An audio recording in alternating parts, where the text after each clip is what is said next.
Saudara-saudara pendengar yang kami kasihi dimanapun Anda berada, Anda kembali bersama kami pada acara Telaga, Tegur Sapa, Gembala Keluarga. Saya Gunawan Santoso dari Lembaga Bina Keluarga Kristen, dan kali ini bersama Ibu Esther Cahya. Kami akan berbincang-bincang dengan Bapak Pendeta Dr. Paul Gunadi. Beliau adalah seorang pakar dalam bidang konseling, serta dosen di Seminari Alkitab Asia Tenggara, Malang. Perbincangan kami kali ini tentang kompromi. Kami percaya acara ini pasti bermanfaat bagi kita sekalian, dan dari studio kami mengucapkan selamat mengikuti. Pak Paul, mendengar istilah kompromi, seringkali orang berkonotasi kompromi itu sesuatu yang negatif, Pak Paul. Nah, ini kalau diterapkan di dalam kehidupan suami istri bagaimana, Pak Paul? Pada dasarnya kompromi itu tuh sesuatu yang mutlak, Pak Gunawan, dalam pernikahan. Kalau tidak ada kompromi, saya kira banyak masalah itu tidak akan selesai. Nah, kadang-kadang kita beranggapan bahwa dengan dewasanya kita, ya, dengan matangnya kita akan memudahkan kita untuk berkompromi. Ternyata tidak selalu demikian. Ada orang-orang yang dalam pergaulan, dalam kehidupan, ya, bisa berkompromi dengan lumayan baik. Tatkala menikah tidak terlalu mampu untuk berkompromi dengan pasangannya sendiri. Jadi kompromi dalam rumah tangga ternyata sesuatu yang lumayan sulit. Ya, tidak berarti kalau kita mudah berkompromi di luar, dalam rumah kita akan lebih mudah berkompromi. Timbulnya kesulitan itu karena faktor apa, Pak? Banyak penyebabnya, ya, Pak Gunawan. Cuman salah satunya saya kira adalah kita itu tuh waktu harus berkompromi, kita nggak bisa enggak harus mengorbankan ego kita. Nah, kalau kita dilihat oleh orang bahwa kita itu tuh kurang konsisten atau apa, itu sesuatu yang mungkin lebih mudah. Tapi dalam rumah tangga, tekanan itu tuh jauh lebih intens. Jadi waktu kita harus mengalah, ya, waktu kita itu tuh rasanya kok malu gitu, mengorbankan ego kita. Nah, itu sesuatu yang lebih berat dalam rumah tangga sendiri. Karena sekali lagi pasangan kita itu tuh terlalu dekat, terlalu intens. Maka tadi saya katakan, kendati kita di luar bisa berkompromi dengan baik, belum tentu di dalam rumah tangga sendiri kita akan mudah berkompromi.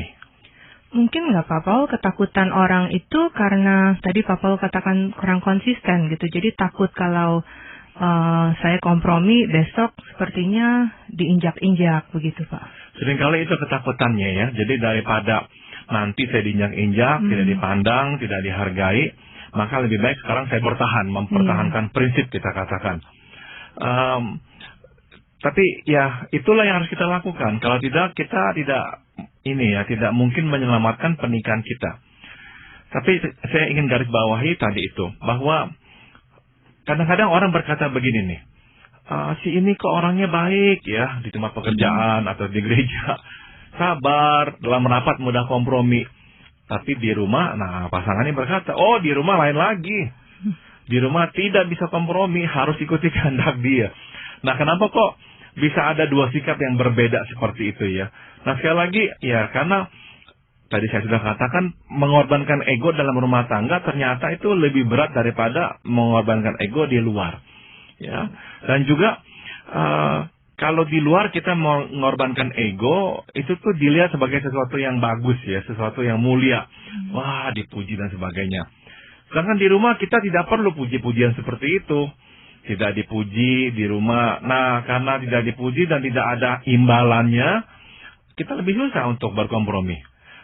Jadi memang perlu sekali, ya, keberanian untuk mengorbankan ego.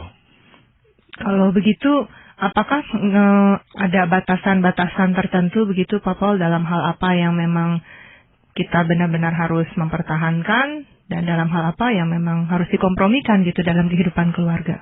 Saya kira batasannya yang pertama adalah, jikalau berkaitan dengan dosa, kita tidak berkompromi. Ya, jadi misalkan pasangan kita melakukan sesuatu yang salah, ya, berdosa. Misalkan dia menipu. Nah, kita tidak akan berkata kepada orang, oh, dia tidak berkompromi, dia itu tidak menipu. Dan kita menoleransi perbuatan, dan kita berkata, tidak apa-apalah kamu menipu dan sebagainya. Dan kita turut menikmati hasil tipuannya. Tidak. Dalam hal-hal yang berkaitan dengan dosa, seorang suami atau istri harus berkata kepada pasangannya, Tidak, saya tidak mau ambil bagian dalam perbuatan dosamu itu. Ya. Nah, di luar dosa, ya, barulah kita akan berkompromi. Nah, yang saya maksud sekarang adalah dalam hal perbedaan pendapat yang berkaitan dengan hikmat. Artinya gini, satu pihak memang lebih berhikmat daripada pihak lainnya. Ya, ada kadang-kadang situasi seperti ini. Tidak selalu dua-dua itu sama-sama berhikmat. Tidak selalu. Di dalam pasangan, dalam rumah tangga, kadang-kadang yang satu lebih berhikmat daripada pasangannya. Tapi untuk mempertahankan kesatuan nikah, kita tetap harus melakukan kompromi ya. Tujuannya apa? Adalah untuk meminimalkan dampak kerusakan bila keputusan yang kurang bijak itu dilaksanakan ya. Nah, tujuannya bukanlah bagaimana mencapai keputusan yang paling ideal. Jadi kita ngerti, memang keputusannya tidak ideal. Karena kita tahu kita benar, dan kita tahu dampaknya nih bakalan ada. Nah, jadi bagaimanakah kita bisa ya bicara dengan pasangan kita sehingga kita bisa mengurangi lah dampak buruk itu tuh. Meskipun kita tahu ide kita kalau dilaksanakan akan jauh lebih baik. Namun kadang-kadang guna menjaga kesatuan pernikahan ya kita berkompromi, kita mengalah. Mungkin Pak Paul bisa memberikan contoh yang konkret gitu Pak Paul. Misalkan ya kita tahu bahwa kalau kita pindah rumah ya ini nih akan sangat-sangat berisiko tinggi. Karena apa? Rumah yang akan kita tinggal itu tuh biayanya, renovasinya dan juga harga belinya cukup mahal. Tapi pasangan kita berkata, pasti bisa. Tanpa memperhitungkan bahwa kalau tidak bisa, ini kan bisa benar-benar merusakkan ekonomi keluarga. Nah, kita coba ngomong dengan pasangan kita, tapi dia tetap bersikeras, bisa. Jangan khawatir lah dan sebagainya, pasti bisa. Meskipun kita sudah beritahukan, nanti ini hitung-hitungannya seperti ini. Dia tetap bersikeras.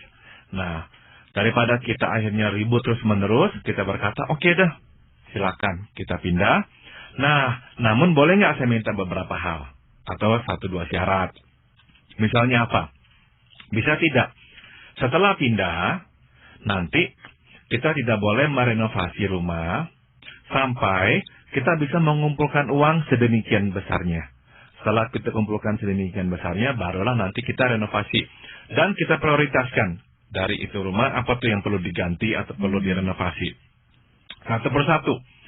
Setelah kumpul uang segini, baru kita kerjakan ini. Setelah kita kumpul uang segini, baru kita kerjakan yang ini. Nah, bisa nggak kamu setuju? Jangan dibilang, oke, nggak apa-apa. Nah, dengan kata lain, kita tetap mengikuti kehendaknya. Kita tetap memang ya mengalah lah. Meskipun kita tahu nanti kita akan cukup berat. Tapi dia bersedia kompromi. Nah, akhirnya kita beli itu rumah. Dan memang cukup berat, ya, karena memang pas-pasan gaji kita dan sebagainya. Tapi ya dia senang sekali, ya dia menikmati rumah yang baru ini nih. Ya udah kita mengalah. Dan dengan cara yang tadi telah kita setujui, ya terselamatkanlah bencana yang kalau nggak tuh akan menimpa keluarga kita. Tapi seringkali yang terjadi dalam kasus seperti itu Pak Paul ya. Yang satu tidak puas karena tidak langsung rumah itu direnovasi, dan pihak yang lain juga merasa kalah gitu loh Pak Paul. Jadi di sini tidak tercapai suatu kesepakatan yang dimana mereka saling menikmati, tapi malah merasa kehilangan sesuatu atau merasa dirugikan gitu. Betul sekali Pak Gunawan. Jadi yang kita bilang win-win solution ya, jalan keluar yang memuaskan kedua belah pihak, itu seringkali pada awalnya ya tidak memberikan kita perasaan seperti itu. Justru dalam kompromi yang kita rasakan pada awalnya adalah lose-lose solution. Artinya jalan keluar yang membuat kita rugi dan dia juga merasa rugi. Tapi ya itulah yang memang dibutuhkan ya. Dengan kata lain, kompromi hanya dapat terjadi jika kita bersedia kalah. Kalau kita dari awalnya tidak bersedia kalah sedikit pun, tidak mungkin akan ada kompromi. Ya, jadi kesediaan untuk mengalah ini harus ada di dalam diri kita masing-masing ya. Masalahnya kadang-kadang kan dalam hubungan suami istri itu Bapak suka tunggu-tungguan gitu. Kalau kamu ngalah, saya mau ngalah gitu. Jadi sepertinya siapa duluan nih. Nah kalau begitu bagaimana nih Pak? Nah itu memang sifat berdosa kita ya. Jadi kita ini hanya rela ya untuk mengalah kalau kita lihat pasangan kita sudah mengalah dulu ya. Jadi memang siapa yang harus mengalah dulu? Kebanyakan yang harus mengalah dulu adalah kita. Nah, kita ini siapa nih? Kita yang mendengarkan siaran ini sekarang ini semuanya.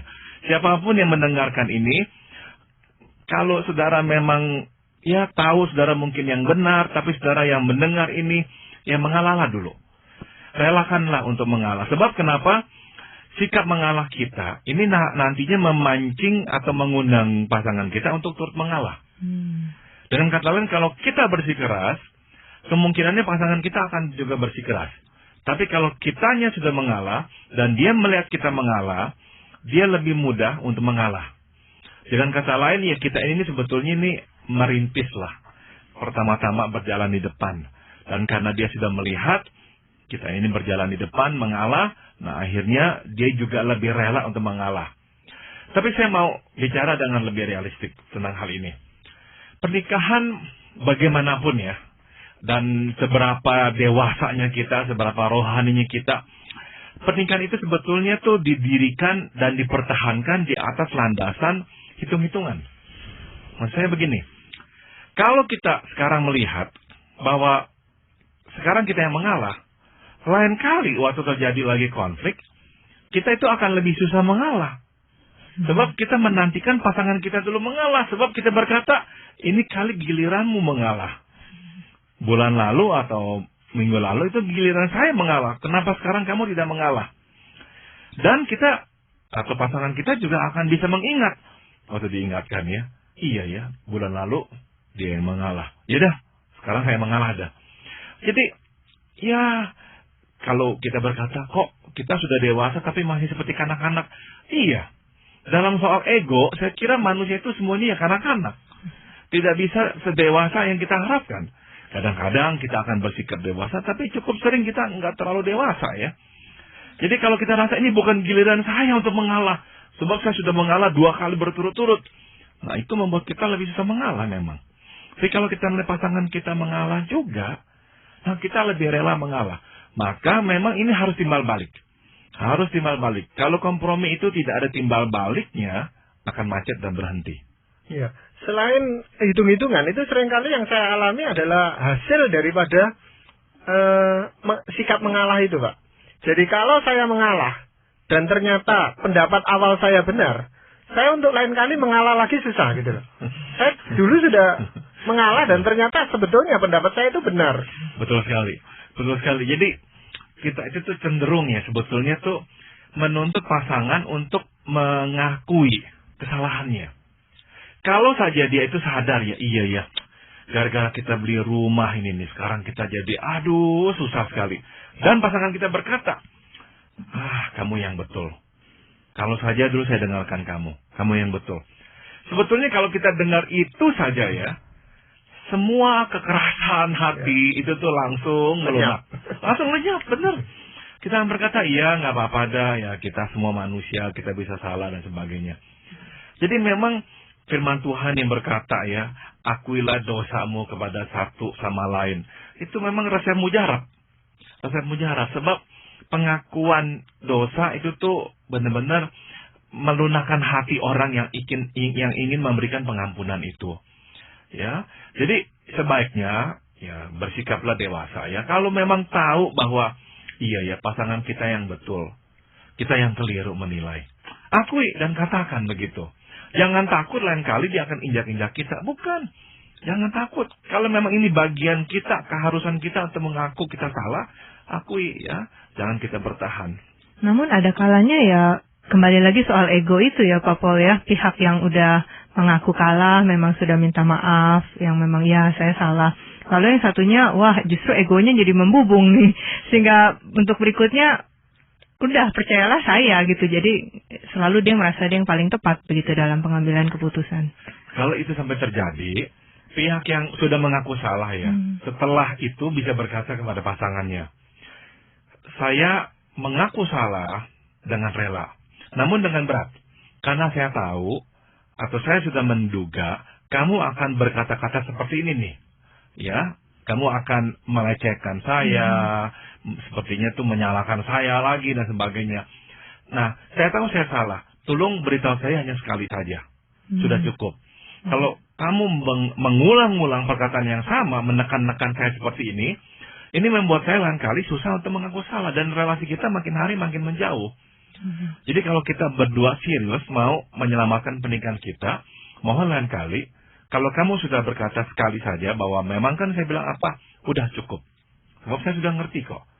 Kenyataan saya datang minta maaf, dan mengakui kesalahan saya itu kan sudah pertanda bahwa saya sudah tahu saya yang salah. Nah, kalau bisa jangan diulang-ulang lagi. Nah, seperti itu jadinya. Jadi kita memang harus juga memberikan ya salah satu sikap ketegasan.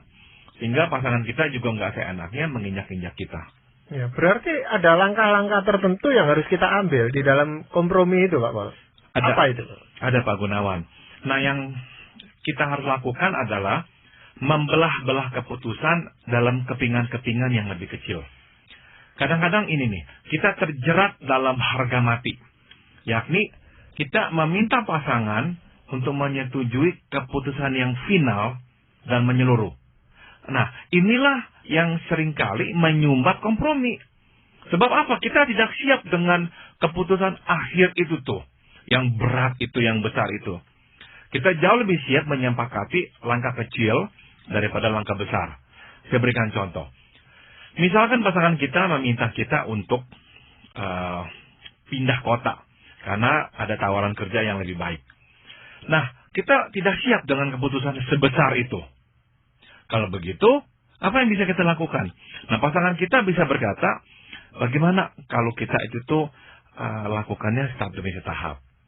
Saya kira kita tidak perlu pindah sekarang ini. Namun bagaimana kita selama setahun ini, kita rencanakan, misalkan 2-3 kali kita ke kota itu. Kita jalan-jalan, kita lihat, kita ketemui sekolah di sana, kita datang berbakti di sebuah gereja, kita mencoba untuk mempunyai keanggotaan di gereja itu, berkenal dengan orang-orang di sana. Nah, terus hal seperti itu tuh dilakukan. Atau pasangan kita berkata, saya juga akan datang nanti ke sana sendiri, saya akan memulai juga usaha saya, lihat-lihat kerjaannya seperti apa. Nanti saya akan pulang, saya akan cerita juga. Nah, dengan kata lain, pasangan itu meminta kita melakukan hal-hal yang kecil. Dan kita jauh lebih siap untuk menyetujui hal-hal kecil itu. Sebab kita berkata dalam hati kita, kalau hal-hal kecil ini kita lakukan dan tidak berhasil, nah kita masih bisa tarik diri kita kembali. Kalau langsung terjun ke keputusan yang besar, kita tak bisa lagi tarik diri. Ini sudah menjadi keputusan final.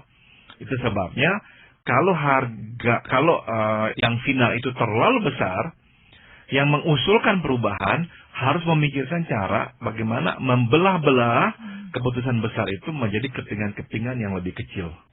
Jadi dalam hal ini memang dibutuhkan kreativitas juga, Pak ya? Sangat dibutuhkan kreativitas. Betul. Atau kalau kita tidak tahu ya, kepingan kecil itu seperti apa ya, kita bisa bertanya kepada pasangan kita, apa yang kamu siap?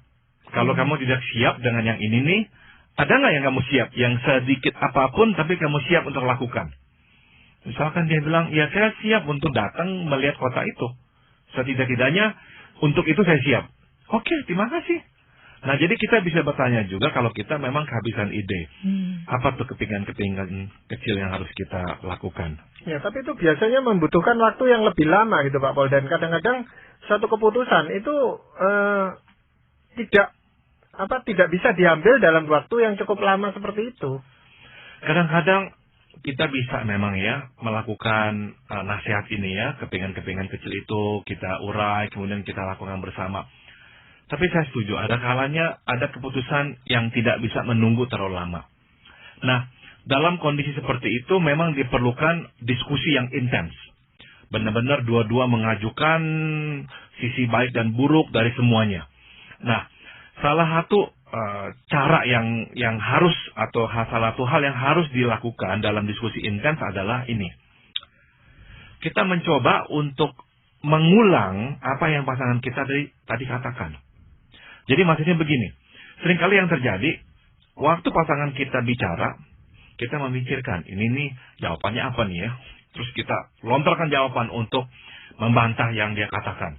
dia juga berpikir apa nih yang bisa dia lakukan atau katakan untuk membantah yang kita katakan. Terus begitu. Nah, saya meminta kita melakukan sesuatu yang sangat sederhana, yaitu begini.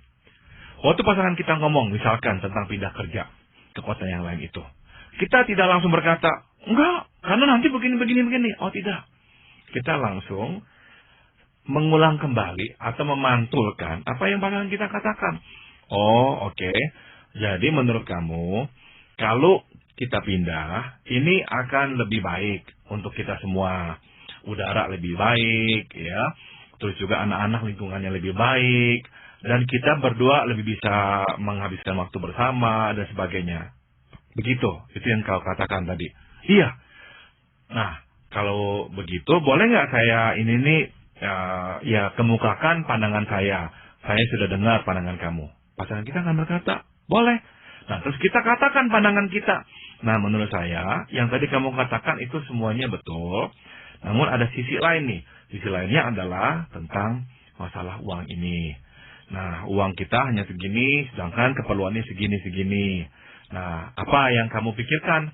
Ide apa yang kamu miliki untuk bisa mengatasi masalah uang ini? Nah, dia akan berkata, menurut saya kita bisa gini. Nah, apa yang harus kita lakukan jadinya? Kita itu tuh seolah-olah tuh mengerti apa yang dia sedang kemukakan. Dengan hanya memantulkan, dengan hanya mengulang yang dia katakan, pasangan kita sudah merasa didengarkan oleh kita dan dimengerti. Nah, ini sendiri nih sudah mengurangi 50% letupan. Tadinya ingin marah, defensif karena takut atau sudah menduga bakalan diserang, dibantah. Ternyata enggak, malahan diiyakan, dipantulkan. Dia lebih lega, lebih tidak defensif. Kalau dia tidak defensif, dia lebih siap juga mendengarkan masukan kita. Nah, dengan kita terus begitu, lama-lama bisa terjadi atau bisalah kita bertemu di tengah. Tampaknya kompromi ini bukan hanya sebuah tindakan, Pak Paul ya, tapi ada unsur seni di dalamnya ya, membutuhkan keterampilan-keterampilan yang tertentu sebelum kita bisa mencapai sebuah kompromi ini ya. Betul sekali. Dan juga selain keterampilan Bu Esther yang juga diperlukan adalah kedewasaan ya, Man. Yeah. Kedewasaan yaitu yang penting bukan lagi saya menang. Yang penting bukan lagi saya benar. Yang penting adalah bahwa keputusan yang baik itu yang diambil. Nah, kalau kita masih memusingkan siapa benar siapa salah, dan saya harus benar, tidak boleh salah, ya udah dah, tidak akan terjadi kompromi. Maka kedewasaan seseorang diukur dari ini nih salah satunya. Ya, apakah dia mampu mengesampingkan dirinya dan hanya memfokuskan pada faktanya tuh, pada bahan yang sedang didiskusikan itu tuh, dan pada keputusan yang terbaik untuk kita bersama-sama. Nah, begitu orang mulai berkata, saya yang harus benar dan pendapat saya yang harus diikuti, tidak ada kompromi.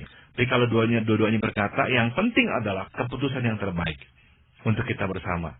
Nah, itu akan memudahkan. Ya, jadi kalau sudah terlalu subjektif, memang tidak bisa kemana-mana. Ya, dalam hal kompromi ini, apakah ada firman Tuhan yang mendukung gitu, Pak Paul?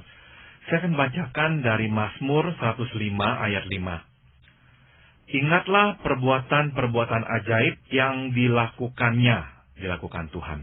Mukjizat-mukjizatnya dan penghukuman-penghukuman yang diucapkannya. Kompromi berarti memberi ruangan kepada Tuhan untuk bekerja di dalam ketidaksempurnaan. Ya, artinya apa? Waktu kita kompromi, dalam diri kita berkata, aduh, keputusan yang paling baik ini tidak terjadi nih, karena kita harus mengalah. Betul, itu yang kita rasakan. Tapi percayakanlah, sisa ini nih, ruangan ini nih, yang tadinya kita pikir bakalan menjadi yang paling baik, kepada Tuhan. Ya, kita percayakan bagian ini kepada Tuhan, bahwa Ia sanggup berkarya dalam segala kondisi, meskipun tidak sempurna. Ya, dengan kata lain, ini kesimpulannya. Kehendak Tuhan tidak pernah terhalang oleh kebodohan kita. Tidak pernah. Jadi meskipun kurang ideal, tapi toh ada Tuhan. Dan Tuhan tetap berkarya di dalam ketidaksempurnaan itu. Ya, berarti di dalam hal kompromi itu katakan suatu saat masih belum tercapai kompromi yang terhadap pasangan kita, kita bisa hentikan itu dan masing-masing berdoa mencari pimpinan Tuhan. Sangat-sangat betul sekali. Jadi dalam pengambilan keputusan, dua-dua memang mesti juga tarik diri, bersujud kembali kepada Tuhan, meminta Tuhan membisikkan kehendaknya kepada kita. Dan seringkali dalam situasi seperti itu, Tuhan memang akan membisikkan kepada kita kehendaknya. Ya, dan terutama memberikan pertolongan kita untuk bisa mengalah gitu Pak Paul. Betul sekali. Ya, jadi banyak hal yang akan mendatangkan sesuatu yang positif kalau kita bisa berkompromi dengan pasangan kita. Iya. Ya, terima kasih sekali Pak Paul untuk perbincangan ini, juga Ibu Esther, terima kasih. Para pendengar sekalian, terima kasih Anda telah mengikuti perbincangan kami dengan Bapak Pendeta Dr. Paul Gunadi dalam acara Telaga, Tegur Sapa Gembala Keluarga. Kami baru saja berbincang-bincang tentang kompromi. Bagi Anda yang berminat untuk mengetahui lebih lanjut mengenai acara ini, silakan Anda menghubungi kami lewat surat. Alamatkan surat Anda ke Lembaga Bina Keluarga Kristen atau LBKK, Jalan Cimanuk 58, Malang. Anda juga dapat menggunakan email dengan alamat telaga@indo.net.id. Kami mengundang Anda untuk mengunjungi situs kami di www.telaga.org. Saran-saran, pertanyaan, serta tanggapan Anda sangat kami nantikan. Akhirnya dari studio kami mengucapkan terima kasih atas perhatian Anda, dan sampai jumpa pada acara Telaga yang akan datang.